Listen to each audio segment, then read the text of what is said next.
সেই সময়সীমার মধ্যে মাত্র 3 কার্যদিবস বাকি থাকলেও এখনো কোনো দৃশ্যমান অগ্রগতি নেই। আমরা মনে করি যে পুরো করার জন্য সরকারের নৈতিক ও প্রশাসনিক দায়িত্বের অন্তর্ভুক্ত। এটি আমাদের আন্দোলনের একক উদ্দেশ্য নয়, বরং দেশের মানুষের, সাধারণ মানুষের ন্যায্য প্রত্যাশার প্রতিফলন। আমরা শান্তিপূর্ণ ও পদ্ধতিতে আমাদের দাবিগুলো বারবার তুলে ধরেছি এবং সরকারের আশ্বাসের প্রতি আস্থা রেখে অবস্থান কর্মসূচি স্থগিত করেছি।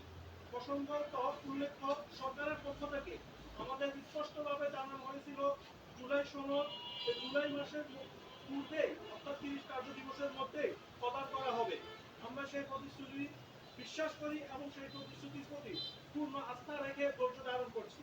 তবে আমাদের বিনীত অনুরোধ, আর কোনো ধরনের অনাকাঙ্ক্ষিত দাবি বা জটিলতা যেন না হয়, অতি দ্রুতই জুলাই ঘোষণাপত্র প্রকাশ করতে হবে। ঘোষণার ভিত্তিতে নির্দিষ্ট সময়ের মধ্যে জুলাই সনদ প্রদান নিশ্চিত করতে হবে। জুলাই আহতদের চিকিৎসা প্রসঙ্গে আপনাদের মাধ্যমে আমরা আরেকটি অত্যন্ত গুরুত্বপূর্ণ বিষয় সকলের কাছে পৌঁছাতে চাই। জুলাই আন্দোলনের সময় আহতদের সুচিকিৎসা প্রদানের বিষয়ে আশ্বাস দেওয়া হলেও এখনো অনেকেই পর্যাপ্ত চিকিৎসা থেকে বঞ্চিত রয়েছে। আহতদের অনেকেই শারীরিক ও মানসিক কষ্ট দিন দিন তাদের বেড়েই চলছে।